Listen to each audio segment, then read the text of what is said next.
Self management में सबसे खास चीज क्या है? सेल्फ डिसिप्लिन सबसे बड़ी बात है। जब सेल्फ मैनेजमेंट की बात चल रही है तो आत्म अनुशासन का होना अति आवश्यक है। जो अनुशासित नहीं है वो कभी भी कोई भी काम किसी भी समय करने लग जाएगा या अचानक से काम को छोड़ देगा, नई कामों में उलझ जाएगा, और ऐसे लोगों के काम समय से कभी पूरे नहीं होते और उनको कभी सेल्फ सेटिस्फेक्शन भी नहीं आता, आत्मसंतुष्टि भी नहीं हो पाती। जो भी लोग अनुशासित नहीं, आप देख लीजिए, हमेशा वो परेशान रहते हैं। उनके दिमाग में लगता है कि मैं कर तो सकता हूं पर मैं कर नहीं रहा, मैं गलत कर रहा हूं। तो ये गिल्टी रहती है, एक आत्मग्लानि का भाव उनको परेशान करता है।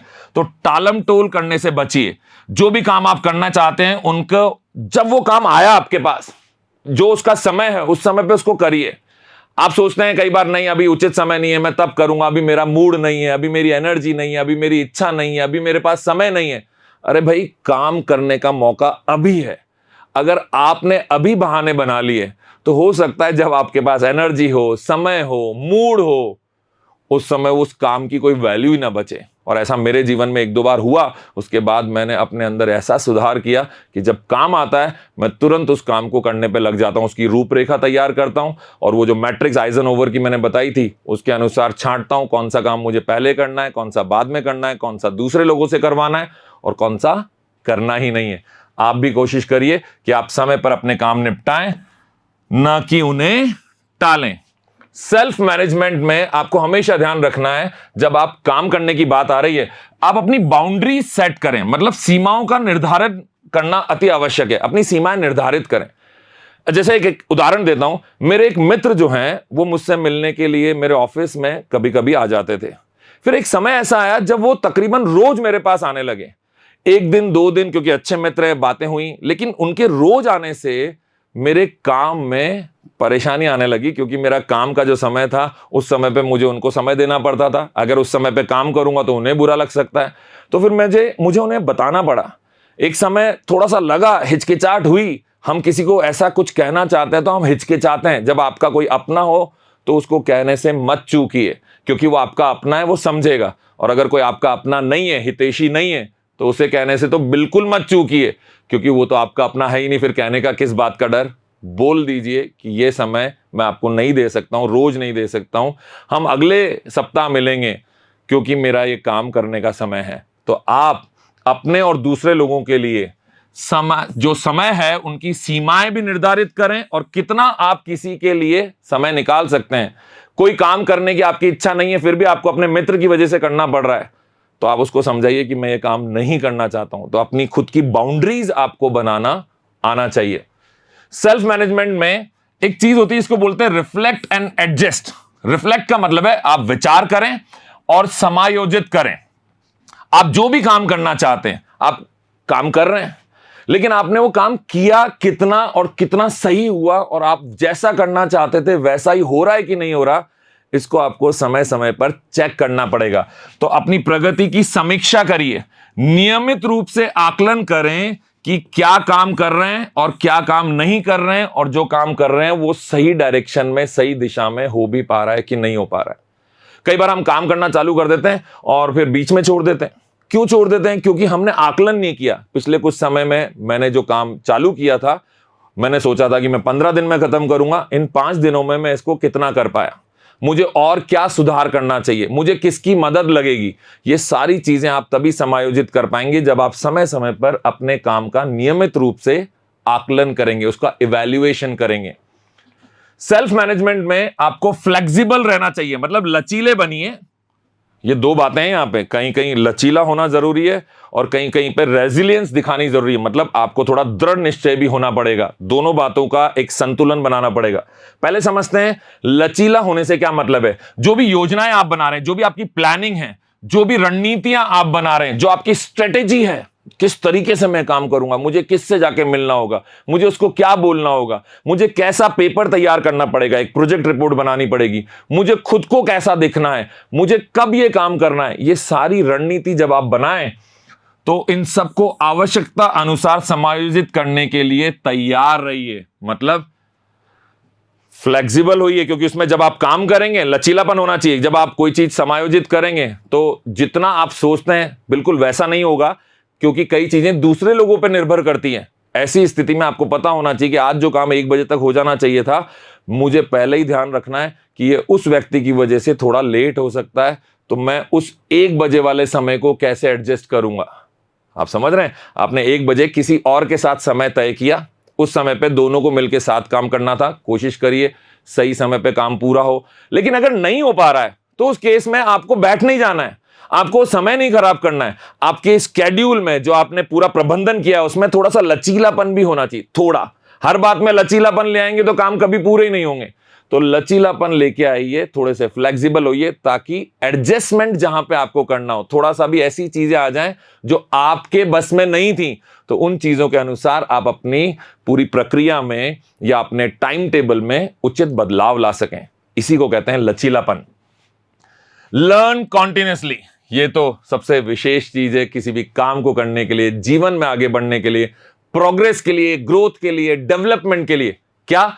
आप निरंतर सीखें, प्रतिक्रिया प्राप्त करिए। सबसे पहले क्या कहते हैं इसको? फीडबैक। आप जो भी काम कर रहे हैं अपने साथियों से जो उस काम में आपके साथ इन्वॉल्व हैं, या अपने किसी विशेष मित्र से, या अपने किसी प्रियजन हितैषी से जो आपके बारे में अच्छा सोचता है और आपकी प्रोग्रेस के लिए वो आपके साथ खड़ा है, ऐसे किसी भी व्यक्ति से, या अपने बॉस से, अपने टीचर से, अपने माता पिता से, अपनी पत्नी से, आप समय समय पर जो काम आप कर रहे हैं उसके लिए एक फीडबैक लीजिए, एक प्रतिक्रिया लीजिए। उसी से आपको पता चलेगा कि आप सही डायरेक्शन में मूव कर रहे हैं या नहीं। क्योंकि कई बार हमें हमारा किया हुआ काम सर्वश्रेष्ठ लगता है हम सही कर रहे हैं, या हमें जितना भी हम कर पा रहे हैं लिमिटेशन महसूस होती है कि हाँ मैं ऐसा ही कर सकता हूं, मैं अपना तो बेस्ट कर रहा हूं, इससे बेहतर मैं क्या करूं। लेकिन कोई तीसरा व्यक्ति जो हमें बेहतर तरीके से समझता है या हमें काम करने के दौरान देख रहा है, ऑब्जर्व कर रहा है, ऐसा व्यक्ति आपको सही फीडबैक देगा कि आप अपना काम सही कर रहे हैं या उसमें कोई कमी है या उसमें किसी बदलाव की आवश्यकता है। तो फ्लेक्सिबल भी रहिए, साथ ही साथ समय समय पर फीडबैक भी लेते रहिए। रीड एंड लर्न, देखिए ये सबसे कमाल की चीज है।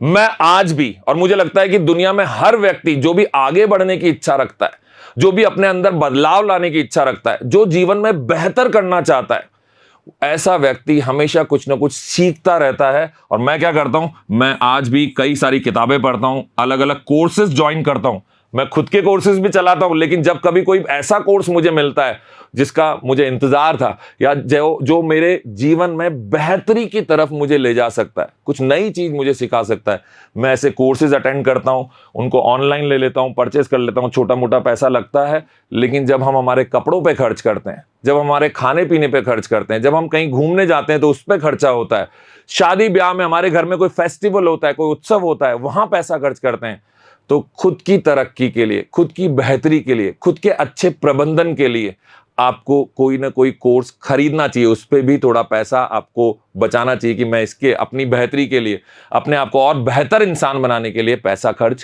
करूंगा। वर्कशॉप्स अटेंड करिए, कई सारी कार्यशालाएं आप देखिए। अगर आप फेसबुक, इंस्टाग्राम जैसी चीजें इस्तेमाल में लेते हैं तो उनका सही तरीके से इस्तेमाल लेना सीखिए। फेसबुक पे आप देखें आपके शहर में कौन कौन से इवेंट्स हो रहे हैं। अखबार में भी आजकल लोग छापते हैं, अच्छे अखबार जो है नेशनल लेवल के, ये बताते हैं कि जयपुर का अखबार कहता है कि इस हफ्ते में ये वर्कशॉप्स हो रही हैं, जो भी वहां आपको पता चलती है। ऑनलाइन भी ढूंढिए, जिन भी चीज़ों में आप बेहतर बनना चाहते हैं, ऐसी चीज़ों की वर्कशॉप्स अटेंड करिए, कोर्सेज लीजिए, अच्छी बुक्स लेकर आइए, और अपने नॉलेज को और अपनी स्किल को, जो आपने सीखा समझा वो तो नॉलेज हो गई, लेकिन जब आप उसको इंप्लीमेंट करते हैं, अपने जीवन में लागू करते हैं, तो हम बोलते हैं कि अब आप स्किलफुल हो रहे हैं। आपने ज्ञान प्राप्त किया, अब आप उससे कौशलशाली हो रहे हैं, तो आप स्किलफुल होने का प्रयास करिए। तभी मैं बोलूंगा कि आप सेल्फ मैनेजमेंट में अपने जीवन में आगे बढ़ रहे हैं। अपडेटेड रहिए नई चीजों से, स्टे मोटिवेटेड, प्रेरित रहिए। अब आप सोचिए, सचिन तेंदुलकर अगर क्रिकेट के मैदान में बैटिंग करने के लिए उतर रहे हो और डीमोटिवेटेड हो, मन में सोच रहे हो कि मैं तो कर ही नहीं पाऊंगा, कैसे मुमकिन है, बहुत मुश्किल होगा, तो क्या वो कभी सेंचुरी मार पाएंगे? क्या वो कभी बेहतर प्रदर्शन कर पाएंगे? तो जब कभी भी कोई काम करने जा रहे हैं, हमेशा ऑप्टिमिस्टिक रहिए, पॉजिटिव सोचिए। आप हमेशा सकारात्मक सोच के साथ आगे बढ़िए, मोटिवेटेड रहिए। सकारात्मक दृष्टिकोण ही आपको हर काम करने की एनर्जी देता है। वो एनर्जी अगर नहीं होगी, वो ऊर्जा अगर आप में मिसिंग होगी, तो मैं मान के चलता हूं कोई भी काम आप सफलतापूर्वक तरीके से नहीं कर पाएंगे। खुद को प्रेरित रखने के लिए सकारात्मक दृष्टिकोण बनाए रखें। मुश्किल समय में भी सकारात्मक बनिए। जब कभी ऐसा दुनिया में कोई शख्स नहीं है जिसके साथ परेशानियां ना हो, जिसके साथ जीवन में मुश्किलें कठिनाइयां उसके जीवन में ना आई हो। हर समय पर आपको खुद को समझाना चाहिए, कोई बात नहीं, ये समय निकल जाएगा, मैं और बेहतर करूंगा, अगली बार मैं ये गलती नहीं दोहराऊंगा, अगली बार ऐसी स्थिति में मैं इस तरीके से काम करूंगा। खुद को मोटिवेटेड रखिए। अगर आप सेल्फ मैनेजमेंट स्किल सीखना चाहते हैं तो खुद को रिवॉर्ड करिए। छोटी छोटी सफलताएं जब आपको मिलती हैं, खुद को प्रेरित करने के लिए, खुद को मोटिवेटेड करने के लिए अपने आप को रिवॉर्ड दीजिए, जश्न मनाइए, सेलिब्रेट करिए, छोटी मोटी पार्टी करिए, सेलिब्रेट करिए, खुशियां मनाइए, अपने खास लोगों के साथ उस चीज को साझा करिए। उन्हें बताइए आज मैं खुश हूं क्योंकि मैंने आज ये हासिल किया। छोटा ही अचीवमेंट है, छोटी उपलब्धि है, तो भी उसको सेलिब्रेट करिए। इससे आपका सबकॉन्शियस माइंड एनर्जेटिक रहता है। अवचेतन मन में एक नई ऊर्जा आ जाती है। वो समझ जाता है कि ये करने पे मुझे आनंद आया, इससे मुझे उपलब्धि, ये जो मैंने हासिल की, इसके बाद मुझे जश्न करने का मौका मिला, और वो ऐसे मौके बार बार क्रिएट करता है। तो अगर आप जो छोटा छोटा सेलिब्रेशन है ये करते रहेंगे तो आपको ऐसे सेलिब्रेशंस के और बड़े सेलिब्रेशंस के मौके भी मिलते रहेंगे। इफेक्टिव कम्युनिकेशन, जब कभी भी आपको किसी से भी बातचीत करनी है वो प्रभावी होनी चाहिए। और कम्युनिकेशन के बारे में मेरा यह कहना है कि सिर्फ बोल देना कम्युनिकेशन नहीं होता। इसीलिए इफेक्टिव कम्युनिकेशन या प्रभावी संचार क्यों कहते हैं कि जब मैं बोलूं तो सुनने वाला मेरी बात को उसी भाव में समझे जिस भाव में मैंने बोला है। मेरा बोल देना और उसका सुन लेना यह संचार नहीं है, यह कम्युनिकेशन नहीं है। अच्छा कम्युनिकेशन या सही कम्युनिकेशन उसे ही माना जाएगा कि जो मैंने बोला, जो मैंने समझाया, जिन शब्दों और जिन भावों में मैंने समझाया, उस भाव में सामने वाले को, मतलब हम एक ही जगह पे खड़े हों, ऐसे डिफरेंस ना हो हमारे लेवल में, वो उसी भाव में समझे जिस भाव में मैं बात को कहना चाहता हूं। तो प्रभावी संचारक बनिए, स्पष्ट रूप से अपनी बात को व्यक्त करिए। जब भी बात करें क्लैरिटी होनी चाहिए उसमें। अपनी आवश्यकताओं को, अपनी सीमाओं को प्रभावी ढंग से शेयर करिए, संप्रेषित करिए। बताइए लोगों को कि मैं ये चाहता हूं, मुझे आपसे ये आकांक्षाएं हैं, मैं ये नहीं कर सकता। आप मुझसे, जैसे कोई आपसे अगर उम्मीद रखता है और आपको लगता है वो कार्य आपके बस के बाहर है, तो उसको गोलमोल जवाब मत दीजिए, उसे लटका के मत रखिए, उसे भी स्पष्ट तौर पे बताइए मैं ये नहीं कर सकता हूं। और इसी को कहते हैं कि आपने प्रभावी तरीके से अपनी बात को रखा। इफेक्टिव कम्युनिकेशन का एक हिस्सा है जिसको बोलते हैं एक्टिव लिसनिंग। जब कभी भी आपको कोई बात समझनी है, आप जीवन में आगे बढ़ना चाहते हैं, कुछ नया सीखना चाहते हैं, तो सबसे खास है कि आप जो भी बात सुने उसे सक्रिय रूप से सुने। समझने और उचित उत्तर देने के लिए सक्रिय रूप से सुनना अति आवश्यक है। Active listening is very important to respond. आप सही प्रतिक्रिया कैसे देंगे, सही तरीके से बात को कैसे समझेंगे? जब आप सही तरीके से बात को सुनेंगे। मैं हमेशा कहता हूं ना, 2 कान और 1 मुंह क्यों दिया है? ज्यादा सुनने का काम करिए, कम बोलिए। ज्यादा सुनेंगे, अच्छे से सुनेंगे, समझेंगे, तो जो भी बोलेंगे, जितना भी कम बोलेंगे, वो हमेशा प्रभावी होगा। सेल्फ मैनेजमेंट में एक खास चीज है स्ट्रेस मैनेजमेंट, जिसको बोलते हैं तनाव का प्रबंधन। अब कोई भी काम जब हम करते हैं तो उसमें जो प्रक्रिया है, उस प्रक्रिया के दौरान, उस प्रोसेस के दौरान तनाव तो आता ही है। जब काम थोड़ा दूर होने लगता है, मतलब समय सीमा नजदीक होती है और काम अभी बहुत सारा है, तो ऐसे समय में भी हमको तनाव आता है। जब हम दूसरे लोगों पर निर्भर होते हैं और उनकी वजह से हमारा काम नहीं हो पा रहा है, तो भी हम कभी कभी तनाव में आते हैं। कभी काम को करने के लिए जिस पैसे की आवश्यकता है, जो फाइनेंस आपको चाहिए, वो फाइनेंस की अगर कमी होती है तो भी तनाव आता है। तो इन सभी तरह के तनाव का प्रबंधन करना भी आपको सीखना पड़ेगा। इसके लिए आपको ऑनलाइन बहुत सारे कोर्सेज मिलेंगे, ऑनलाइन बहुत सारे टूल्स मिलेंगे। कोशिश करिए कि आप माइंडफुलनेस, ध्यान मतलब फोकस, और आप गहरी सांस लेके मेडिटेशन कर सकते हैं। अपनी सांस के आने जाने पे थोड़ा फोकस करिए, खुद को रिलैक्स करिए और अपने तनाव का प्रबंधन करिए। जो भी चीजें आपको अच्छी लगती हैं, म्यूजिक सुनना अच्छा लगता है, गाने सुनना अच्छा लगता है, तो जब कभी तनाव बढ़ रहा है तो उस समय पे सब कुछ छोड़ के थोड़ी देर गाना सुनिए। आपको बच्चों के साथ खेलना अच्छा लगता है, आपको किसी से बात करना अच्छा लगता है, तो अपने तनाव को मैनेज करिए, उसका प्रबंधन करिए। क्योंकि अगर आप तनाव ग्रसित होकर कोई काम करेंगे तो वो काम कभी प्रभावी तौर पर होगा ही नहीं, और हो सकता है कि तनाव इतना बढ़ जाए कि और शारीरिक संबंधित समस्याएं भी उत्पन्न हो जाएं। तो कोशिश करें कि आप अपने स्ट्रेस को टाइम टू टाइम मैनेज करें। इसके लिए क्या कर सकते हैं, ब्रेक्स लीजिए बीच बीच में, थोड़ा सा किसी भी काम से, चाहे वो कुछ दिनों के अंतराल लीजिए। और मैंने पोमोडोरो टेक्निक बताई थी, जब कोई बड़ा काम कर रहे हैं तो लगातार किसी प्रोजेक्ट पे चल रहे हैं, एग्जाम की तैयारी चल रही है, तो 25 मिनट पढ़ा, 5 मिनट का ब्रेक लिया, 25 मिनट पढ़ा, 5 मिनट का ब्रेक लिया, ऐसे 4 बार इस साइकिल को करिए। ये बड़ी असरदार साइकिल है, आप इसको करके देखिए। मैंने खुद इस टेक्निक को अपने जीवन में अपनाया और मेरे काम समय पे होने लगे, मेरा स्ट्रेस लेवल भी मेंटेन होने लगा, काफी आसानी से मैं अपने तनाव का प्रबंधन कर लेता हूं। तो किसी भी चीज के काम से आप कहते हैं ना, थक गया, अब बस मैं पक गया, ऐसी स्थिति से बचने के लिए आप नियमित तौर पर थोड़ा थोड़ा आपको ब्रेक लेना चाहिए। अपनी ऑफिस में, अपने स्कूल में, अपने काम के दौरान, अपने जीवन में थोड़ा सा ब्रेक लीजिए। इससे आपको फिर से, ये बिल्कुल वैसा है जैसा कि एक मशीन लगातार चल रही हो तो उसको थोड़ी देर के लिए बंद कर देना उचित है। उससे उस मशीन की अंदर जो है वो फिर से वो क्षमताएं आ जाती हैं, वो बर्नआउट नहीं होती। बर्नआउट समझते हैं कि बिल्कुल जल गया हूं, हालत खराब हो गई, अब तो फुस हो गया है मामला, तो ये स्थिति नहीं होनी चाहिए। इसलिए आपको ब्रेक्स लेते रहना चाहिए। फिर रिसोर्सेज टू कंसिडर, विचार करने के लिए संसाधन। कई सारी किताबें ऐसी हैं जो आपको बहुत मदद करती हैं अगर आपको जीवन में कुछ अच्छे विचार अपने अंदर उत्पन्न करने हैं। तो जब हमें कुछ सोचने को मजबूर करे कोई चीज, तो हम कह सकते हैं ये एक ऐसा संसाधन है जो मुझे विचार, नए विचार लाके देता है, पावरफुल विचार लाके देता है, सक्सेसफुल और या कह सकते हैं प्रोडक्टिव, जिनकी उत्पादकता अच्छी हो, ऐसे विचार लाके देता है। तो ऐसी कई सारी बुक्स में डेविड एलन के द्वारा जो एक किताब है गेटिंग थिंग्स डन, ये बड़ी कमाल की किताब है। ये आपको सिखाती है कि आपके जो भी काम हैं उनको करने की प्रक्रिया क्या है।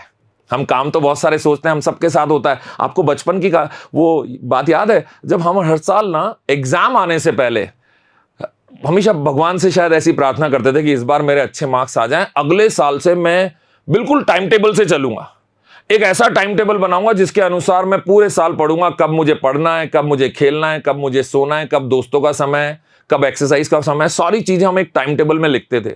मुझे आज तक याद है ऐसा टाइम टेबल हम फॉलो नहीं कर पाए, और हर साल वो नया टाइम टेबल बनता था, कुछ दिनों तक फॉलो होता था और कुछ दिनों के बाद वो टाइम टेबल हम फॉलो नहीं कर पाते थे। ये किताब आपको सिखा सकती है, आपको प्रेरित कर सकती है कि आपको अपने काम समय पे कैसे करने, अपने काम करने कैसे हैं, होते कैसे हैं काम। दूसरी किताब है एटॉमिक हैबिट्स। इसको लिखने वाले हैं जेम्स क्लियर। इन्होंने इतनी अच्छी किताब लिखी है जो ये बताती है कि हमारी जो ऐसी आदतें हैं जिन्हें हम छोड़ना चाहते हैं, उन्हें छोड़ने की जो एक जटिल समस्या हमारे सामने रहती है क्योंकि आदत पड़ गई है, तो उनको छोड़ने की प्रक्रिया क्या है, तरीका क्या है, वो युक्ति, वो ट्रिक ये सिखाते हैं। साथ ही नई आदतों को अगर आप अपने जीवन में डालना चाहते हैं तो उनको डालने का वो मैकेनिज्म क्या है, वो किस तरीके से नई आदतें आप अपने जीवन में शामिल कर सकते हैं, ये किताब एटॉमिक हैबिट्स आपको बहुत बेहतर तरीके से सिखाती है। तो ऐसे रिसोर्सेज को आप अपने जीवन में लेके आइए। सिर्फ ये 2 ही किताबें नहीं, या उदाहरण के तौर पे मैंने 2 किताबें ली हैं, ऐसी कई सारी किताबें आपको मिलेंगी। उन्हें ढूंढिए, लोगों से पूछिए, जो किताब प्रेमी लोग हैं उनसे मिलिए, उनसे जानिए कि किस तरह की किताब आप ढूंढ रहे हैं, कौन सी किताब आपको पढ़नी चाहिए। आपकी स्थिति के अनुसार आप एक सही संसाधन का चयन करिए। सिर्फ किताबें नहीं, आप मोटिवेशनल वीडियो सही ढूंढ सकते हैं, ऑडियो पॉडकास्ट आप सुन सकते हैं। ऐसे कई तरह के रिसोर्सेज आप अपने जीवन में ला सकते हैं जिससे आप और प्रोडक्टिव बने। इन अच्छे रिसोर्सेज में आपको कुछ एप्लीकेशंस भी मिल सकती हैं जिनको अपन productivity and time management applications के तौर पर देखते हैं। ये आपके समय का सही प्रबंधन करने में आपकी मदद करती हैं। इन एप्लीकेशंस को, इन ऐप को आप अपने मोबाइल में डाउनलोड कर सकते हैं, जैसे टूडूइस्ट है, हैबिटिका है, रेस्क्यू टाइम है। ये आपका समय का प्रबंधन करने में आपकी मदद करेगी, ये आपकी आदतों में सुधार करने में आपकी मदद करेगी, ये समय पे आपके काम निपटाने में आपकी मदद करेगी। पर जैसा मैंने आपको कहा, ये सब मदद करने वाले टूल्स हैं, एप्लीकेशंस हैं। ये वो औजार हैं जो आपको काम करने में मदद करेंगे, काम आप ही को करना पड़ेगा। मैंने भी जब अपने जीवन में इन टेक्निक्स को सीखा, जैसे आइजनहोवर की टेक्निक थी, मैट्रिक्स जो हमने देखा था, urgent, not urgent, important, not important, Pomodoro technique थी, वो सारी चीजें सीखने के बाद जब मैंने अपने जीवन में उनको यूज किया, इंप्लीमेंट किया, जब मैं उन्हें लागू करने लगा अपने रोजमर्रा के काम में, तब कहीं जाकर वो बदलाव मुझे दिखने लगे जो बदलाव मैं चाहता था लाना। तो करना तो आप ही को पड़ेगा। तो ये सारी चीजें आप समय समय पे करिए और सेल्फ मैनेजमेंट के अगले पार्ट में जल्दी मुलाकात होगी। जो भी आप सीखें उसे इंप्लीमेंट करना है, ये फर्स्ट रूल है। उसे अपने जीवन में उतारना है, शामिल करना है, प्रैक्टिस करनी है, उसकी अभ्यास करना है। और मैं उम्मीद करता हूं कि आप स्व प्रबंधन में इतने निपुण हो जाएंगे, जबरदस्त सेल्फ मैनेजमेंट आपके अंदर आएगा कि आपके काम भी समय पे होंगे, आप खुश भी रहेंगे, आप हेल्दी भी रहेंगे और आप वेल्दी भी बनेंगे। आप जीवन में प्रगति के पथ पर आगे बढ़ते जाएंगे। धन्यवाद।